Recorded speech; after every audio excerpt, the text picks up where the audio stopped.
मेरा नाम है रोहित कौशिक और मेरे साथ आज का जो विषय है उस पर चर्चा करने के लिए मौजूद हैं संदीप ग्रोवर साहब। नमस्कार सर। नमस्कार। बाजार में ना बहुत कुछ होता है। ज़्यादातर तो आप लोग सिर्फ खरीद फरोख्त के लिए बाजार को जानते हैं, लेकिन कुछ चीज़ें ऐसी होती हैं ना जो पर्दे के पीछे से होती हैं और हमें पता तब चलता है जब मीडिया में सामने आती हैं। हम मीडिया ही हैं तो आपके लिए कुछ लेकर आए हैं तो इसलिए आज हम आपके लिए कुछ लेकर आए हैं और वो क्या है उस पे एक्चुअली में प्रकाश जो है सर डालेंगे। तो सर आज आई ओपनर में क्या खास है? अच्छा, इससे पहले कि मैं आपको बताऊं, मुझे ज़रा रोहित भाई एक बार ये बताइए कि कभी आपके साथ ऐसा हुआ, आपको कोई फ़ोन आया, वो बोले कि मैं आज के बाद स्टॉक मार्केट में निवेश नहीं करूंगा, मैं तो ठगा हुआ महसूस कर रहा हूँ, छोटे निवेशकों के लिए है ही नहीं ये। आपके साथ कभी ऐसा हुआ? बड़े लोग पैसा बनाते हैं जिनको जानकारी है, जो समझते हैं बाज़ार को, मेरे लिए नहीं है, मैंने तो लुटाया ही है, मैंने तो गंवाया ही है पैसा, छोटे निवेशकों का पैसा नहीं बनता है यहाँ पर। ऐसा हुआ कभी सर आपके साथ? मिक्स है। कुछ दोस्त यार हैं जो कहते हैं यार अपना तो धंधा ही है, और कुछ गिने चुने कुछ ऐसे हैं जो कहते हैं कि यार मज़ा नहीं आ रहा, ये काम अपने लिए सूटेबल मेरे नहीं बस है, की नहीं है, हमारे बस की नहीं है, अपना कुछ और ही देखें। मेरे एक करीबी का फ़ोन मेरे पास आया। इस बार का जो ये आई ओपनर है ना, ये आप बीती पे ज़्यादा है। कुछ एग्जांपल्स भी हैं उसकी, फिर हमने उसके बारे में थोड़ा जी। जांच पड़ताल करी भी। मेरे करीबी का फ़ोन आया, वो मुझसे कहते हैं कि यार ऐसे ऐसे खबर आई है, हेरा फेरी चल रही है मार्केट में, मैनिपुलेशन हो रहा है। एक नहीं कई इंस्टेंस है ऐसे। मैंने एक कंपनी का शेयर ले रखा था, मैं अब नाम नहीं बताऊंगा। अब उसी में उस हेरा फेरी में उस स्टॉक का नाम भी आ गया, उस स्टॉक का नाम आ गया, वो शेयर गिर गए, मेरा तो लॉस हो गया उसमें। मेरे को तो नहीं लगता कि मुझे रहना चाहिए इसमें। स्टॉक मार्केट तो है ही नहीं मेरे लिए, छोटे निवेशकों की तो मतलब इसमें हार ही हार है, उनका लॉस ही लॉस है, वो कभी पैसा बना नहीं सकते। मतलब बहुत नेगेटिव साउंड कर रहे थे वो इस तरह से। हाँ, एकदम हताश, मतलब एकदम नेगेटिव टाइप्स, नकारात्मक ऊर्जा, मतलब उनके फ़ोन से वो। आधे लोग रिलेट कर रहे हैं। हाँ, तो अब कह रहे हैं कि भाई तुम करो जो तुम्हें करना है, मैं बिल्कुल नहीं, मैं इस चीज़ में करूँगा। अब सवाल ये उठता है कि क्या ये जो ऐसी चीज़ें होती हैं मार्केट में, ये तो पार्ट एंड पार्सल है। जैसे बोलते हैं ना कि आपके जीवन में दुख सुख चलते ही रहते हैं। हाँ, exactly. ऐसे ही बाजार में उठा पटक या हेरा फेरी वाले जो मामले हैं बीच बीच में आते ही रहते हैं जी। तो ऐसे में क्या आपको तुरंत उसके ऊपर एक्ट करना चाहिए और निकल जाना चाहिए जैसे मेरे करीबी थे, या फिर कुछ और आपको करना चाहिए? इनसे आपको क्या सीख मिलती है? सेबी क्या कर रहा है इन मामलों में? आपका रेगुलेटर क्या कर रहा है? हमारे मार्केट्स क्या आधे रेगुलेटेड, वेल रेगुलेटेड, सेफ हैं? बड़ी बात ये है छोटे निवेशकों के लिए। ये जो स्कीम्स होती हैं, मैनिपुलेशन जो होते हैं, क्या इसमें छोटे निवेशकों का ही पैसा बड़े निवेशकों के, या जो बड़ी मछलियाँ होती हैं वो ले जाती हैं? क्योंकि लोग तो ये बोलते हैं कि आपका पैसा लुट गया, बड़े लोग ले गए। हाँ, मतलब छोटे निवेशकों को निशाना बनाया गया, शिकार बनाया गया। नीचे बैठे हैं वो तो यही देखते होंगे कि यार ये तो बढ़िया पैसे छाप गए, और तो क्या यही है एक्चुअली बाजार की कहानी? तुरंत एक्ट कर देना चाहिए, या फिर आपको कुछ समझने की जरूरत है आई ओपनर की? वही आई ओपनर। ये है आई ओपनर इस बार का, कि आपको क्या समझने की ज़रूरत है एक्चुअली, कि बाजार में जो चल रहा है उसके बाद आप क्या डिसीजन लें, वो आज का आई ओपनर होगा। तो उनके डिसीजन पर हम क्या प्रभाव छोड़ते हैं सर, वो एक बार समझाने की कोशिश करते हैं। बिल्कुल, और कुछ एग्जांपल्स लेते हैं, कहाँ से बात आई, क्यों हुआ ये। मतलब बहुत सारे मामले आप बोलेंगे कि आपने यही क्यों लिया, आप टारगेट कर रहे हैं किसी को, या फिर पर्टिकुलर इसी के ऊपर फोकस क्यों है। मैंने कुछ जो मामले दोनों लिए भी है ना, 2 मामले लिए हैं मैंने। अच्छा। उनको भी मैं पूरा नहीं टच कर पाया। मतलब अगर मैं डिस्कस करूंगा तो बहुत लंबा हो जाएगा। मैंने इन शॉर्ट में आपको जल्दी से बताने की कोशिश करूंगा, क्या हुआ, कैसे हुआ, क्या एक्शन हुआ, असर क्या होगा। इन चीज़ों में हम जल्दी से इसको वाइंड अप कर लेंगे। तो 2 एग्जांपल्स में, एक तो हाल ही का मामला जो जल्दी याद आ जाएगा या फिर आप रिलेट कर पाएंगे, वो है संजीव भसीन साहब का। आप लोगों ने देखा भी होगा, वो मामला सामने आया था, वो पंप एंड डंप रैकेट वाला। आप खुद शेयर खरीदते हैं, फिर टीवी पे जाके बताते हैं, जब वो बढ़ जाते हैं फिर आप उसमें से निकल जाते हैं। तो पंप एंड डंप मतलब आपने लिया, बताया, रेकमेंड किया, प्राइस ऊपर गए, लोगों ने खरीदा, आपने अपना माल बेच दिया। अब सेबी ने इनके ऊपर 11.37 करोड़ रुपए का जो मुनाफा है वो इंपाउंड किया है, इन्होंने छापे हैं। ऐसा सेबी की रिपोर्ट बता रही है, हमने नहीं बताई है। और खुद सेबी भी कह रहा है कि किस तरह से ये पंप एंड डंप हो रहा था। लिया, बोला, चढ़ा, बेचा। पहले लिया, ये तो मतलब बोला, उनके हाथ में है कंट्रोल एक तरीके का ये। तो टीवी पर बोलने से भाव ऊपर जाते थे, ऑडियंस ज़्यादा रहती है, लोग खरीदते हैं देख कर कि भाव ऊपर जाएगा। ये कह रहे हैं आप तो हाँ हाँ, क्योंकि आप आते हैं, आप बोलते हैं आज मैंने लिया इतने का हाई काट गया, फोमो वाली फीलिंग आ जाती है भाई, हाँ, फियर ऑफ मिसिंग आउट की, अरे यार पिछली पीछे बार छूट मिस हो गया। गया था, इस बार नहीं मिस करूँगा। तो और भी लोग आते हैं, फिर देखते हैं उस चीज़ को, यार कि अरे इन्होंने बोला है ले लेते हैं, वो अपना माल छोड़ जाते हैं, खाली कर जाते हैं, और आप उसमें बाद में फंस जाते हैं। फिर आपको लगता है कि मेरा तो कट गया। कट गया। तो ये तो और वो जो कट गया वाली फीलिंग आती है ना, फिर बोलते नहीं यार मेरे लिए नहीं है ये। बड़ी मछलियाँ छोटी मछली को खा जाती हैं, हमें नहीं रहना स्टॉक मार्केट में, this is not for us. बड़ा ही फिर वाला ये तो खैर सिर्फ एक ही मामला बता रहे हो सर हाँ, आप, वैसे एक तो ये एक मामला है। अब दूसरा मामला ऐसा नहीं है कि कोई एंटिटी उसमें शामिल थी, इंस्टीट्यूशन, एक्सचेंज, बीएससी, सब भरोसा उठ जाए। है ना, मतलब आंकड़े हैं सामने हैं, मतलब ये जुर्माना लगा इनके ऊपर 25 लाख रुपए का बीएससी के ऊपर। और मामला आप समझिए, इस मामले को मैं थोड़ा आपको ना समझाऊंगा कि क्यों इंपॉर्टेंट है। संजीव भसीन वाला तो मामला बहुत सिंपल था, आपने आराम से समझ लिया होगा। ये खबर हमने ना कंपनी नामा में भी कवर करी थी आपके लिए 185वें एपिसोड में। फरवरी 2021 से लेकर सितंबर 2022 के बीच में इनकी जांच हुई एक्सचेंज की, और इसमें हो क्या रहा था कि इसमें जांच में पाया गया कि इनके जो कंप्लायंस प्रोसेस है ना, उसमें कुछ गड़बड़ियां पाई गई हैं। अब कंप्लायंस मतलब नियमों का अनुपालन, ये कर पा रहे थे नहीं कर पा रहे थे। अब नियम क्या बताते हैं कि कुछ ऐसे ग्राहक थे इनके, सर्टेन ऐसे लोग थे, ग्राहक थे जो कि कुछ पेमेंट कर रहे थे, उस पेमेंट की एवज में उनको पहले जानकारी मिल रही थी। पूरा इन्फॉर्मेशन का गेम है भाई। किसी कंपनी को ऑर्डर मिला, से फॉर एग्जांपल 2000 करोड़ का ऑर्डर मिल गया जी, 2000 का ऑर्डर मिला, मेरे पास पहले खबर है तो मैं पहले ऑर्डर मार दूंगा। मैंने 10,000 शेयर ले लिए, 2 रुपये चल गया, मेरा 20,000 बन गया। किसके पास पहले इन्फॉर्मेशन आ गई?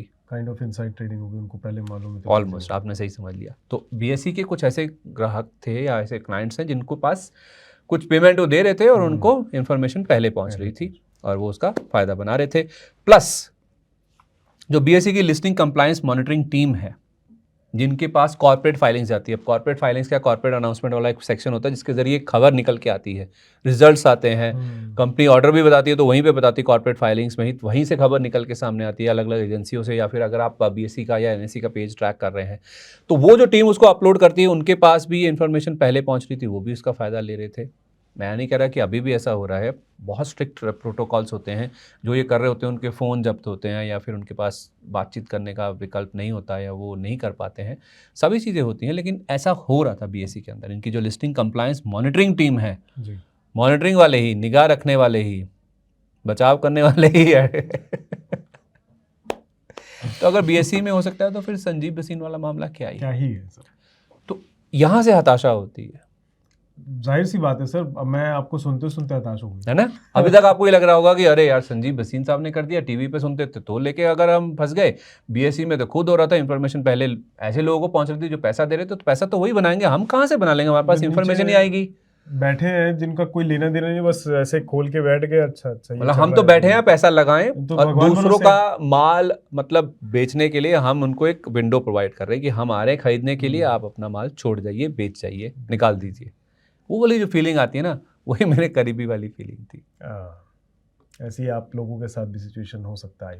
अब इन दोनों मामलों में क्या हो रहा है ना रोहित भाई, बाजार की जो ईमानदारी, जिसको इंटीग्रिटी बोलते हैं इंग्लिश में, इंटीग्रिटी को लेकर क्वेश्चन मार्क आ जाता है कि क्या मैं ऐसी जगह पे कामकाज कर रहा हूँ या पैसा लगा रहा हूँ जहाँ पे ईमानदारी है ही नहीं, मैं फंसूंगा ही जाके वहाँ पे। अगर ऐसा होगा तो क्यों आके कोई पैसा लगाएगा? वहीं से ये हताशा आती, इसीलिए वो बोलता है आके यार मेरे लिए नहीं है स्टॉक मार्केट, मैं नहीं पैसा लगाऊंगा, विश्वास उठ गया, मेरा पैसा बन ही नहीं सकता, हमारे लिए है ही नहीं स्टॉक मार्केट। तो जो इंटीग्रिटी को लेकर दोनों ये मामले जो हैं, संजीव भसीन वाले और बीएससी वाले मामले, इसी से कहीं ना कहीं जो हताशा है ना वो होती है। लेकिन on the flip side there is other side of the story. आपको हताश होने की जरूरत नहीं है। अच्छा, क्यों? आई ओपनर वही है। आपका सवाल जो है ना, हताश नहीं होना चाहिए, क्यों नहीं होना चाहिए वो आपको बताता हूँ। उसमें माइंडसेट बड़ी कहानी है जो आपको एट द एंड क्लियर हो जाएगी ये कहानी। अब हेरा फेरी से अगर आप देखेंगे, आप ऐसे भी तो समझ सकते हैं ये मामले अगर सामने आए तो किसी ने पकड़ा है इनको, किसी की निगाह है, कहीं ना कहीं तो कोई देख रहा है, कोई निगरानी कर रहा है, कंप्लायंस है, रेगुलेशन है, आपका जो रेगुलेटर है सेबी इस केस में वो काम कर रहा है, एल्बीट एट अ स्लोअर पेस, लेकिन कामकाज हो रहा है। इन अ फैशन, इन अ वे, उस तरीके से जैसे होना चाहिए। भले ही थोड़ा टाइम लगता है, लेकिन बड़ी कार्रवाई होती है फिर। मैं वही अभी आपसे पूछने ही वाला था कि ये हो रहा है और मामले और भी बहुत हैं, तो क्या रेगुलेटर सख्त नहीं है या हमारे ऐसे रेगुलेटर सख्त प्रॉपर है, तरीके से हमारे चीजें नहीं मार्केट्स होती? रेगुलेटेड हैं। और आप देखिए रोहित भाई, कोई भी ये स्कीम होती है जो संजीव भसीन साहब भी, तो कितना टाइम चले ये, जो इनकी पीरियड होता है ना, अवधि होती है ना, लिमिटेड होती है। एग्जैक्टली। ये ज़्यादा लंबे समय तक टिक नहीं पाते हैं। It is for shorter term only. और हमारे मार्केट्स रेगुलेटेड हैं, और कितनी भी चतुराई से क्यों ना ये फ्रेम की गई हो स्कीमें, यू नो, आप बहुत ध्यान से, बहुत सब सूझबूझ के, समझ के, वेल प्लान्ड भी आ जाइए बाजार में, या ना ऐसी स्कीमें लेकर, या ऐसे प्रोसेस आप कर लीजिए, चाहे वो एंटिटी हो, चाहे वो कोई इंस्टीट्यूशन हो। दोनों केसेस मैंने आपको बता दिए, लंबी नहीं चलती हैं स्कीमें। इन दोनों मामलों से ये भी क्लियर है, यानी कि होता है, हेरफेर होता है, मैनिपुलेशन होता है, सब कुछ होता है। अच्छे बुरे दोनों तरह के लोग हैं दुनिया में, बिल्कुल। लेकिन बुराई ज़्यादा चलती नहीं है। ज्यादा लंबे कदम नहीं चल सकते, तेज जरूर भागते हैं तुरंत, थोड़े टाइम के लिए हाफ जाते हैं, पीरियड बहुत छोटा होता है। हाफने लगते हैं, पकड़ में आ जाते हैं। कहते हैं ना, झूठ के पांव लंबे नहीं लंबे होते। नहीं होते, फिर कितने दिन कमा लेंगे वो बकरे की माँ कब तक खैर मैं यही बने। बोला कि बकरी की माँ कब तक खैर बनाएगी वही। हाँ, सही है। अब इससे आप ये देखिए, रेगुलेटेड है जब आप कह रहे हैं कि आपके बाजार, तो संजीव भसीन का मामला देखिए 2023 के एंड में कभी ना एक ये कंप्लेंट आई थी, जिसके बाद ये जांच शुरू हुई। ओके। जनवरी 2020 से लेकर जून 2024 के बीच में ये जांच चली। लंबा पीरियड था जो कि सेबी ने एनालाइज किया। बहुत सारी चीज़ों को लेकर जांच हुई, लंबी जांच चली। कई एंटिटीज़ के जो ट्रेडिंग पैटर्न्स हैं उनको एसेस किया गया। उसके अलावा जो फंड फ्लोज हैं, कैसे फंड्स फ्लो कर रहे हैं, उससे अंदाज़ा लगाने की कोशिश की गई। पहले लिया, फिर बोला, फिर जब भाव बढ़ा तो आपने बेच दिया। बहुत अच्छे, मतलब गहन तरीके से इसका अध्ययन किया गया, इसकी जांच की गई। उसके बाद जो मामला है वो सामने आया, ऑर्डर निकल के सामने आया। और छोटा मोटा ऑर्डर नहीं था, 149 पन्ने का ऑर्डर था ये संजीव भसीन वाला। बाप रे।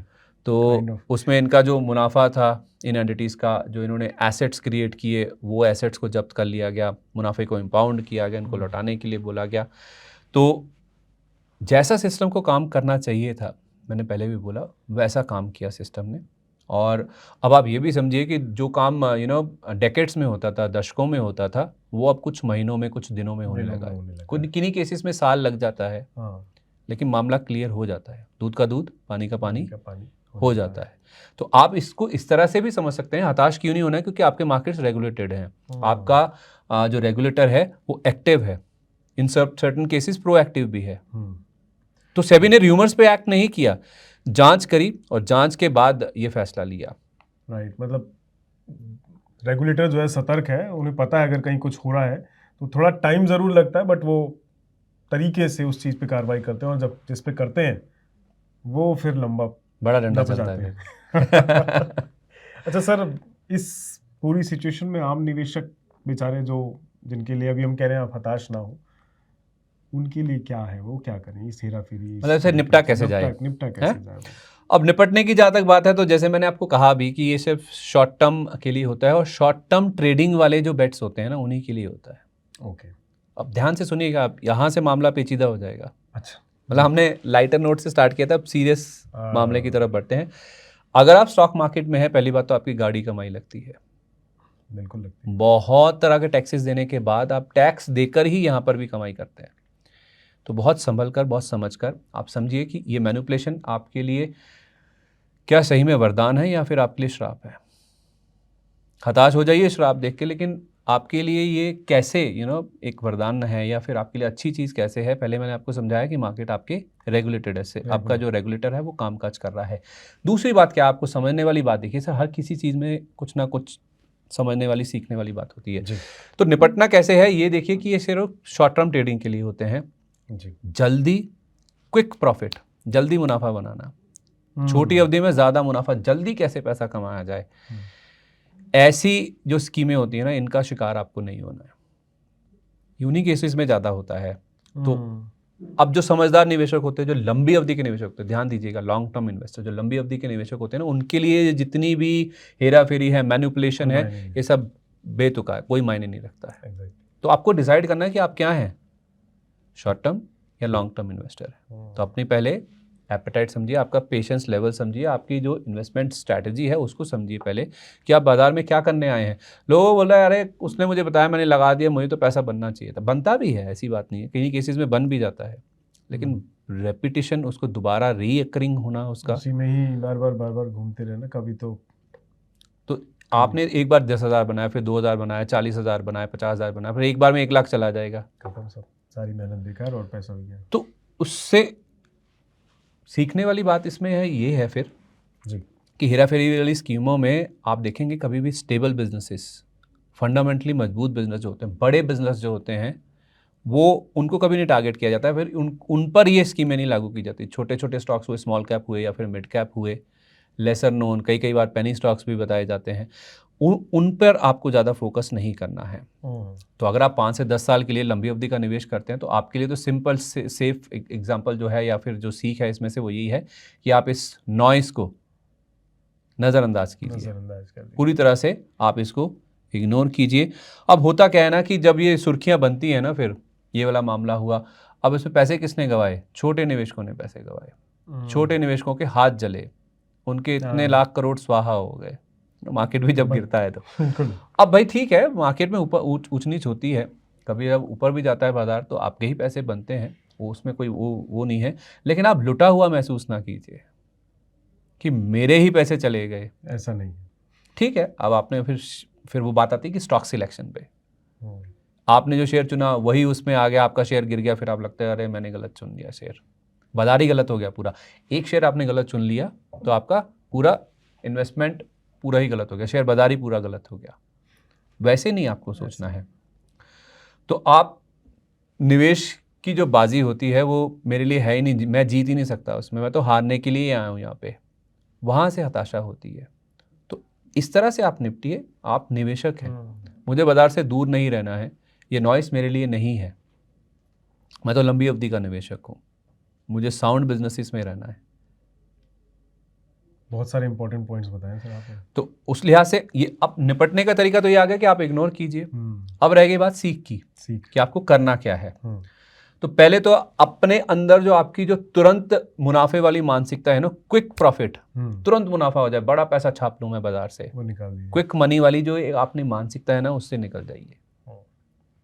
बाजार में पैसा बनाना है, बड़ा पैसा बनाना है, तो पेशेंस पहली बात बहुत इंपॉर्टेंट है, ठीक है। दूसरी बात, रेगुलेटरी एक्शन जो होता है, जैसे सेबी की कार्रवाई हुई इस केस में, उससे बाजार खतरनाक नहीं होता, डेंजरस नहीं होता, उससे बाजार और मजबूत होता है, सेफ होता है, आपके लिए है, छोटे निवेशकों के हितों के लिए हो रहा है जो भी हो रहा है। माइंडसेट बदलिए, आंखों को खोलिए, अच्छे फंडामेंटल्स वाली कंपनी में निवेश कीजिए, बिजनेस को पढ़िए, जानिए उनके बारे में, उनकी किताबें पढ़िए, अकाउंट्स पढ़िए, उनके बिजनेस के बारे में पढ़िए, इंडस्ट्री के बारे में पढ़िए, उनकी ग्रोथ के बारे में पढ़िए, तो आप उसमें पैसा लगाइए। रिसर्च कीजिए, खुद भी थोड़ा बहुत रिसर्च कीजिए, ये नहीं किसी ने बता दिया और आपने पैसा लगा दिया। भाई पैसा आपने कमाया था ना, जब आप पैसा लगा रहे हैं कहीं से भी, जो भी बिजनेस करते हैं या नौकरी करते हैं, उसके बाद फिर थोड़ा तो देखिए कि कहाँ पैसा लगा रहा जाए। तो खुद रिसर्च कीजिए और अनुशासन के साथ, डिसिप्लिन के साथ अपना पैसा लगाइए। डिसिप्लिन के साथ मतलब अगर आपने सोचा है कि मैं इस बिज़नेस में 4, 5, 10 साल के लिए घुसा हूँ, तो फिर वेट कीजिए, पेशेंस रखिए, जैसे आपने कहा। एग्जैक्ट। तो किसी संजीव भसीन के आने से, किसी बीएससी पर जुर्माना लगने से, कुछ भी होने से आपका जो इन्वेस्टमेंट स्ट्रैटेजी है, जो आपका इन्वेस्टमेंट स्टाइल है, उसके ऊपर कोई फर्क नहीं पड़ना चाहिए। खुद को जानिए, दूसरों को जानने की बजाय किसी संजीव भसीन को, किसी बीएससी को क्या कर रहा है वो खुद को जानिए कि आप क्या कर रहे हैं, आप किस मानसिकता के साथ आए हैं। आप अपने साथ खुद नहीं कर रहे क्या फ्रॉड? क्विक मनी के चक्कर में खुद को मैनिपुलेट नहीं कर रहे हैं क्या? स्टॉक मार्केट सबसे बड़ी मैनिपुलेशन तो खुद के साथ ही, वही तो कह रहा हूँ ना, जिन्होंने मैनिपुलेशन किया उसको देख के आप हताश हो रहे हैं, खुद का मैनिपुलेशन देखिए, खुद भी तो अपने माइंड को रिग कर रहे हैं ना आप। जल्दी पैसा आ जाए, तुरंत आ जाए पैसा, अमीर हो जाए। अरे कोई पैसा छापने की मशीन है क्या? पेड़ पे पैसे लगते हैं क्या? छड़ी थोड़ी है जो ऐसी घूमे और नोट की बंडल। कल्पना है, जादू की छड़ी, यूं सरकारें बदलती है, गजनी का डायलॉग याद आ गया। तो आपको अनुशासन, नॉइस से दूर रहना है, रेगुलेटरी एक्शन से हताश नहीं होना है, डरना नहीं है। It is for your safety, आपकी सेफ्टी के लिए है। तुरंत मानसिकता, जो तुरंत मुनाफे वाली मानसिकता है, उससे निकल जाइए, पेशेंस के साथ, अनुशासन के साथ पैसा लगाइए अच्छे बिजनेसेस में, फंडामेंटली साउंड बिजनेसेस में, तो आपका पैसा जरूर बनेगा। लोग फॉलो भी तो करते हैं ना सर, जो ऐसे नामी लोग हैं जिनको लोग देखते आ रहे हैं तो फिर उन्हें फॉलो करने लग जाते हैं, वो जो कह दें तुरंत एक्शन ले लेते हैं उसके हिसाब से। नहीं, मैं मान गया आपकी बात, बिल्कुल सही है, लेकिन उसमें भी अपने मन की ढूंढ लेते हैं ना उसमें से। अब 10 बातें बोली, उसमें से आपने एक फॉलो कर ली, बाकी बातों का क्या? कंडीशन अप्लाइड कहीं भी खत्म हो जाती है ना। डिपेंड कि आप कितने जागरूक हैं, कितने सतर्क हैं। भाई आप कोई भी अच्छा किसी को भी फॉलो करते हो, मैं कह रहा हूँ, कोई अगर टेक्निकल एनालिस्ट, शॉर्ट टर्म का भी एनालिस्ट होगा ना, कोई भी, चाहे वो डेरिवेटिव हो चाहे वो टेक्निकल हो, वो खुद भी आके बोलता है कि मैं अगर आपको 10 कॉल देता हूँ उसमें से 6 या 7 ही सही होती हैं। हर कॉल तो किसी की भी सही नहीं हो सकती, बाजार में परफेक्ट तो कोई भी नहीं है। टॉप पे बेचना और नीचे बॉटम पे लेना तो किसी के बस की नहीं, एक ही सौदा होता है वो। कभी हो गया तुक्के से हो गया, अलग बात है, तो तुक्का तो रोल नहीं लगेगा ना। उस हिसाब से आप ये भी तो मान के चलिए ना कि 3 में आपको नुकसान भी हो सकता है, फिर कोई स्टॉप लॉस नहीं लगाता। ये तो बड़ी जिसको कहते हैं ना कि फोर्स्ड इन्वेस्टर बनना, जबरन आप निवेशक बन गए। छोटी अवधि वाले फिर निवेशक बन जाते, फिर आप बोलते हैं मैं ठगा हुआ महसूस कर रहा हूँ। लॉस भी लेना आना चाहिए ना। आप एक देखिए, धंधा है ये स्टॉक मार्केट में। अगर आप शॉर्ट टर्म ट्रेडर हैं तो इन्वेस्टमेंट तब है जब आप लॉन्ग टर्म के लिए इन्वेस्ट करते हैं। तो शॉर्ट टर्म में लोग वो आते हैं जो धंधा समझते हैं, इसको बिजनेस समझते हैं, चाहे आप साइड इनकम समझिए या फिर कैसे भी ट्रीट कीजिए इस चीज़ को। तो लॉस भी तो होता है, कभी माल खराब हो जाएगा, निकाल दो सस्ते में भाई, पैसा तो निकल आए अपना। एग्जैक्टली। वो खराब माल रखे रखते हैं, सड़ता रहता है और ज़्यादा नीचे जाता रहेगा। लॉन्ग टर्म इन्वेस्टर है, जब पैसा आएगा फिर वो पैसा जब बन जाएगा तुरंत निकलेंगे। सर ये सारी कहानी में ना एक सवाल जो मेरे दिमाग में अभी अभी आया, वो ये कि जो आपके मित्र हैं, ये सलाह उन्हें भी दी थी फोन पे, वो हताशा उनकी बाहर आई या हमने सब कुछ यही बताया? अब मैं तो कह रहा हूँ वीडियो देख लें, ये वाला वीडियो देख के ही शायद उनको हो जाएगा, नहीं तो फिर मैं कॉल करके तो बता ही दूंगा। वीडियो देख लेंगे तो हमारा व्यू बढ़ जाएगा। पर ठीक है, बढ़िया है। पर हाँ, सर ने 2 चीज़ें इंपॉर्टेंट बोली। एक इंपॉर्टेंट चीज़ ये कि ये जो लॉन्ग टर्म इन्वेस्टर्स हैं उनके लिए तो प्रॉब्लम वाली बात ही नहीं है, तो वो उस तरफ ना ही सोचे कि उससे हताश होने की ज़रूरत नहीं है। ऐसे केसेस आते रहते हैं कि बाजार में उतार चढ़ाव तो और चीज़ों की वजह से भी होता है, तो ऐसी सिचुएशन से डरने की ज़रूरत नहीं। जस्ट इग्नोर द नॉइस, बस इग्नोर द नॉइस। एंड बाकी जो छोटे वाले हैं जो तुरंत पैसा कमाना की इच्छा रखते हैं, भाई आप 5-10 साल के लिए हैं, कोई 5-10 दिन के लिए, 5 महीने के लिए भी आ गया, तो आपके 5 या 10 साल पे क्यों इम्पैक्ट आएगा उसका? एग्जैक्टली, तो उससे कोई फर्क नहीं पड़ता। तो ये सिर्फ आपके दिमाग में हो सकता है, हकीकत की ज़मीन पर चीज़ें अलग होंगी। वो दिखता है ना, कहते हैं ना, दिखता है तो बिकता है। हाँ दिखता है तो ज़्यादा देर मत बिकने दीजिए, अपने मन में मत बिकवाइए उसे। बिल्कुल। तो उम्मीद है आज के इस आई ओपनर शो में आपकी आंखें खुली होंगी कुछ हद तक, और ऐसी चीज़ों से डरने घबराने वाला बिल्कुल कोई मुद्दा नहीं है। हाँ, हमने कोशिश करी है कि आप लोगों को थोड़ा ये समझा सकें कि जब ऐसी सिचुएशन होती है तो आपको निकलना कैसे है और आपके पास हल क्या क्या हो सकते हैं। Right sir? तो सर बहुत बहुत शुक्रिया, आपने इस मुद्दे पर थोड़ा प्रकाश डाला। उम्मीद है कुछ लोगों को चीज़ें ज़्यादा सीरियस हो गया, थोड़ा वीकेंड एंजॉय कीजिए, ज़्यादा घबराने की ज़रूरत नहीं है। बिल्कुल, डरने घबराने की कोई ज़रूरत नहीं है। खैर, आज के इस शो में इतना ही रखते हैं, फिर मिलेंगे नेक्स्ट वीकेंड किसी नए मुद्दे के साथ। फिर देखते हैं इस बार आपकी आंखें किस चीज़ पर खुलेंगी। फिलहाल के लिए दीजिए इजाज़त, नमस्कार। Money9 लाया है मेंबरशिप प्रोग्राम Money9 प्राइम। अब आपके दिमाग में कई सारे सवाल होंगे, मसलन आखिर क्या है ये Money9 प्राइम, आपके लिए यानी दर्शकों के लिए इसके क्या फ़ायदे हैं, और एक बड़ा सवाल ये कि Money9 प्राइम से आखिर जुड़ना कैसे है। तो इसकी पूरी जानकारी हम आपको देने जा रहे हैं। Money9 प्राइम में 3 प्लान होंगे, इकोनॉमी, स्टैंडर्ड और VIP। तो फटाफट ज्वाइन कीजिए YouTube पर Money9 प्राइम। ज्वाइन करने के लिए Money9 के YouTube पेज पर जाइए, होम पेज पर मिलेगा ज्वाइन बटन, इसे क्लिक करें, अपनी पसंद का प्लान चुनें और बस हो गया, अब आप रहेंगे सबसे आगे।